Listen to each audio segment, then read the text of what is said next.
All right, what's good, ladies and gentlemen? Your boy IronAngel here. I've been waiting for some more news on Midnight Suns. By the way, I'm having this background play because this is not what I'm reacting to. There's actually an IGN video of hands-on gameplay that I'm gonna react to. I had to let this play in the background with no music because I got copyright claimed and it could get blocked, and so I had to do this over. I didn't react to the IGN video, so it'll still be new. It'll still be a fresh reaction. But this I saw already. It just got get blocked by y'all, so y'all couldn't see my reaction. But it does look really good. It does look really good. You can see it as I'm talking. I was when the first trailer of Midnight Suns came. When that came out, I think it was last year. The first one, I was all hyped for. I have the reaction somewhere in this channel. You'll see it. It's been a year, but outside of that, there was like no news. It went silent for a while, and then someone told me that they did push the date back. So they had some things they wanted to work on and stuff like that, which I always say, I can't speak for nobody else, but if they push stuff back, I'm all for it. Because that means you're trying to make sure the game is in great condition. You know, it's just the only downfall with that, with gaming, movies, or whatever, is if you do push it back and the movie got worse or still bad, then that pushing back wasn't worth it. But for the most part with gaming, it's been good that they push stuff back because it is in great quality. But I saw the news that there was a new trailer coming out, and I was all for it. My reaction seeing this, I was hyped. It was, as a person who knows some of the comics of Midnight Suns, it was kind of weird seeing certain heroes, but I know they have to sell the game, so they have to show some heroes that wasn't in the comics but put it in here. So I'm all for it. Like I said, I'm not that kind of person where it's not like it's I gotta look at every detail of the comics and say it's not like that in the movie or in the game or something like that. They have to add a little bit or change some things. They still gotta sell the game. So some of the heroes that shouldn't be in there but is in there, I'm cool with it. It's a game overall. Honestly, oh sorry. Honestly, I'm a big Marvel Alliance kind of gamer. I've been waiting for a new Marvel type of game like that. And so this is not technically like it, but it brings that feel again. Like you have all the heroes, you can choose the people you want. Again, it doesn't play the same way. But I don't know. I've been waiting for some type of game like to close enough to Marvel Ultimate Alliance. So let's see how this first-hand preview is. Shout out to IGN. I'm glad they got some gameplay because that trailer looked really good. Seeing the Hulk like that too and all that. But I want to see how the gameplay is.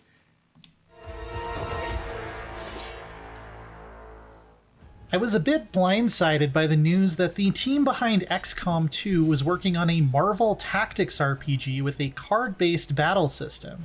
When I finally got my hands on Midnight Suns recently, I was even more surprised by just how much of an RPG it really is. With a fully explorable quest hub, party member relationship side quests, and even a crafting system, this really is a first for Firaxis. At times, it reminded me more of a BioWare game than anything they've made before. And who I've doesn't never want to played an hang out with XCOM game. Spider-Man? Stay safe, ma'am! I should probably tell you the same thing. The setup is a reimagining of an early 90s comic book story arc, that's Midnight Suns with an O, though readers of the comics should rest assured that this isn't exactly the same story by any means, maybe borrowing a few broad plot elements and cool little details. Hydra, everyone's favorite secret society of supervillain fascists, have resurrected the Demon Queen Lilith, who the devs describe as being on the same level as Thanos power-wise. That's pretty bad. And to make matters worse, she has the ability to corrupt and dominate all kinds of heroes and villains. I faced off against Fallen Venom, and we also know that demonic versions of Hulk and Scarlet Witch will be joining the forces of evil at some point. The graphics are kind of... There's no lack of firepower. I ain't gonna front. I mean, I like how this is looking so far, and as a hero fan, I'm gonna play it. But graphically, considering that next gen and all that, it's not that impressive. I've never played an XCOM game before. Is this how their games look? Because it's not as sharp as I thought it was going to be. I don't know. I'm not saying it's bad. Let me make that clear. I'm not saying it's bad, but when you think of next gen and graphics, even if you compare it to like the Spider-Man game or Marvel's Avengers, whether if you like that game or not, graphically, it looked really good. This looks like it's taking a step back graphically, I'm saying. or on our side either. But I've never played XCOM. Maybe this is like their art Suns, style. that's with a U this time to be more inclusive, are made up of several former Avengers, including Tony Stark, Doctor That's Strange, Johnny and Blaze? Spider-Man. That's cool. No job's perfect. Alongside some less high-profile allies like Magic, Blade, Ghost Rider, and Nico Minoru. Excuse me. Hold up. Blade is not low profile. And people, it's crazy how they forget about Blade back in the day and not give him his flowers. Blade was one of the first Marvel movies, like the big hit Marvel movies. Blade was one of the first ones. A lot of people don't know that because it was R-rated, so they ain't thinking about, a lot of parents that take their kids to see it. But Blade is high profile. Come on, man. I'm shocked they didn't release a new movie of him yet. I mean, I know they're working towards it, but nah, he ain't no low profile. Everybody who knows Marvel knows Blade. He ain't no Spider-Man or Iron Man, but he's still up there.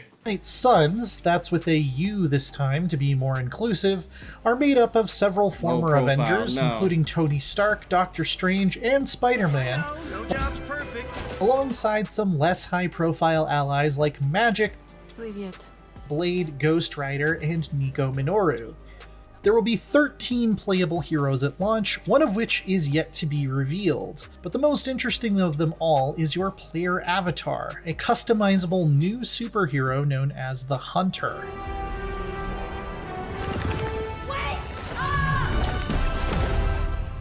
The Hunter is fully voiced, and you get to choose their gender and physical appearance. Lore-wise, they're a child of Lilith, making this story personal from the very outset. I was a little bit put off by how much backstory there was for the Hunter, who is hundreds of years old and has been out of commission for quite some time. It's harder to project yourself onto and roleplay as a character who supposedly remembers the time of the Salem witch trials when you're not given much info to start with. And it made me wonder if having more of a blank slate protagonist might have gone over better. But unlocking new costume options and getting some control over how their power set develops was really neat. The Hunter's home and headquarters of the Midnight Suns is the Abbey, a fully explorable open area featuring grand halls and extensive forested grounds, more of which will unlock as the story progresses. You can collect crafting reagents, discover hidden challenge missions, and hunt down lore snippets as you explore it. But the real charm of this place is that you get to hang out with your super allies. I did not realize you carried such pain. I just learned to bury it. You think I can it's not afford a catching my therapist on a attention superhero graphically salary? and gameplay wise. Watching movies with Trailers, Nico, the graphics pumping look iron amazing. with Captain Marvel, or trading quips with Tony Stark is really what makes Midnight Suns come alive. Not bad for our first collaboration.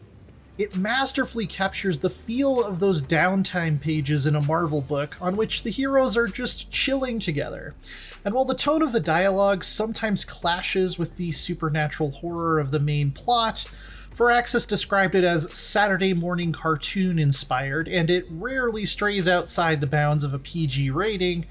All the characters do feel consistent and authentic. Yeah, that was something that I had a feeling.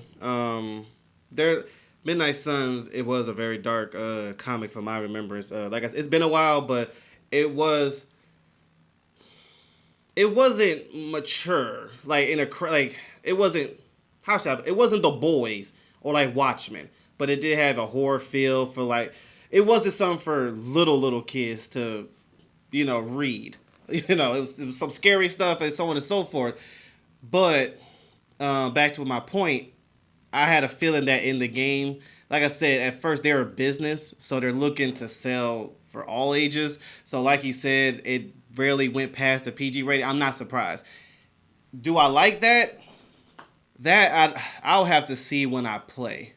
Because I do say in their movies and stuff, certain characters need to stay in their realm.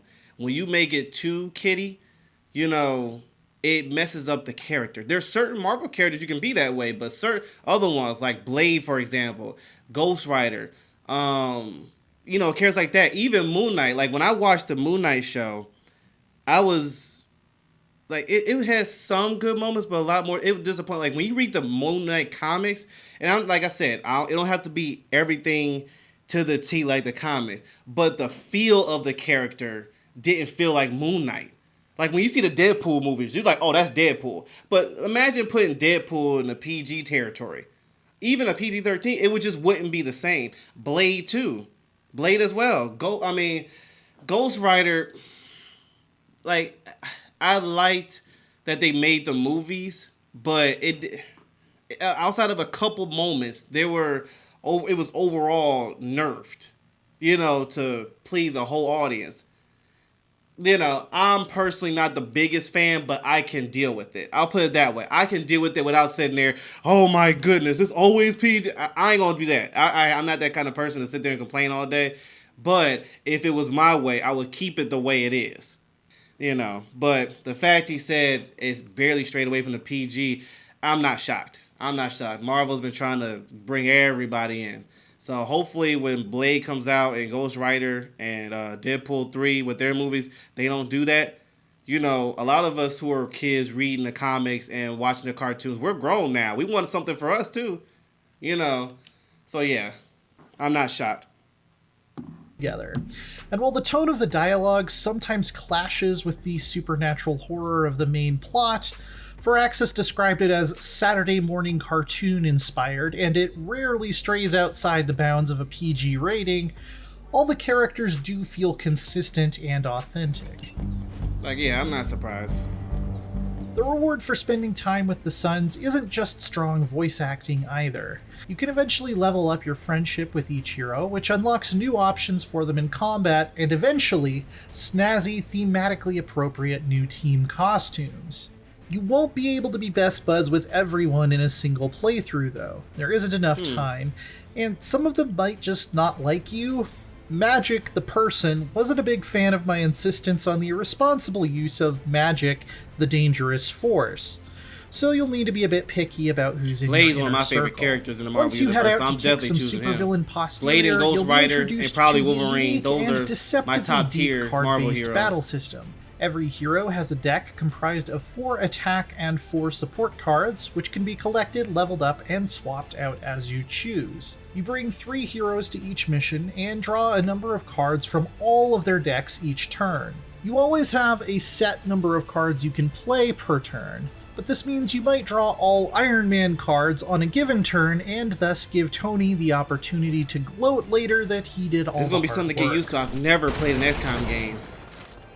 Positioning is also important, but I found it kind of cumbersome to maneuver at first, and you only get 1 free move per turn. Not 1 per hero, 1 per turn. The levels themselves are almost all flat arenas, which is probably the most disappointing part of Midnight Suns thus far. There are a lot of environmental elements scattered around, like heavy objects to throw and structures to vault off of. But after the 5 or 6 hours I played, the fact that every mission takes place in an open warehouse or an open street or in an open field started to get a little bit old. Aside from that, the combat flows well and you can pull off some really cool combos. Every hero has a unique ability of some kind, like Captain Marvel's ability to go binary after playing 3 cards in succession, gaining a temporary boost to armor and damage. Minion enemies like random Hydra goons go down in 1 hit with any amount of damage, so chain attacks that hit more than 1 foe can really change the tide of battle quickly. Against big brutes and bosses, Blade's ability to inflict bleed is really useful. No matter what team I brought, the personality and fighting style of the characters really shined through, and I enjoyed figuring out how they could set each other up for a perfect finisher. Being friendly. While I definitely think there's room to make Midnight Suns arenas more interesting, evoking the exciting and often unconventional places superheroes end up doing battle, I was only really able to scratch the surface of this combat system in the time I spent with it. And there are plenty of other ways this tactical RPG makes me really excited, from the excellently animated signature abilities to the chance to discover new and devastating synergies between them. The plot is rich and compelling without feeling convoluted, and it oozes comic book flavor, even when it feels like it could stand to be a little bit less kid-friendly to match its dark premise. And the chance to become best friends with some of his comic book flavor, even when it feels like it could stand to be a little bit less kid-friendly to match its dark premise. Yeah, I mean, And that's the what a lot chance of to us become adults best who grew friends up with with these some of my heroes, favorite we Marvel would like, heroes especially when you might call be it the Midnight most Suns. Like, enticing part of all. Marvel's Midnight Suns will be springing into action on October 7th. For more, check out Okay, the so I know the original date, October, gameplay so okay. presentation by Firaxis. And for all your other superhero game coverage, So stick yeah, with I mean, IGN. we'll see when the Scarlet Witch. The collective works of the universe's greatest sorcerers, and he left them underneath the takeout menus. Shifting mystical polarities are wreaking havoc on my portals. Yeah, but that's the thing is the tone they're making this, and that can mess up the fan base a little bit. Yes, you're trying to please everybody, but in the process of doing that, you can displease a huge chunk of people doing that as well when it's not meant to be. Midnight Suns is not supposed to be like I said, Saturday morning cartoons. It's a dark comic. It's Marvel Knights. That's what it's supposed to be. And when you, like I said, I'm not going to say it's going to be a bad game, but it is going to have that feel like, dang. I mean, it doesn't have to be the same story as Midnight Suns. I mean, they even changed the name. It's Midnight Suns with a UNS instead of the Midnight Suns ONS. But at the same time, we want that feel, that dark tone, the grit, like at least close to that. I ain't gonna say it has to be mature, but close to that horror dark feel. And just from looking at gameplay, it just don't look like it. It really don't. It's some moments that could, I guess, freak you out. From not to me, but I guess to some like little kids. But at the same time, yeah, I see what he means by that. He mentioned that twice about the Saturday morning cartoon kind of feel, and that's the. But outside of that, I've never played this XCOM type of game. I'm gonna play it because I've been waiting for a Marvel Alliance kind of thing. It's not the same, but close enough compared to the other stuff we have. And as a superhero fan, I want to at least try it. Like I don't want to knock it out. I don't want to knock it until I try it. Graphically, it looks okay. But like I said, let me know in the comments, is this what XCOM is like? Maybe that they're trying to keep that same flavor. So I don't know. It's a lot of things some things I would love to see. There's some things in there that I like that they kept. Like they have Blade, Ghost Rider and stuff. But I don't know, it's the ups and downs. You know what I mean? I'm gonna repeat myself over and over. So y'all get what I'm trying to say. Let me know in the comment section how you feel. Yeah, we'll just have to see when October 7th comes. But thank y'all so much for tuning in. I'm glad IGN was keeping it real when it came to the tone. When it came about the gameplay when he played, so I appreciate it. But yeah, thank y'all for tuning in. I'll see you later.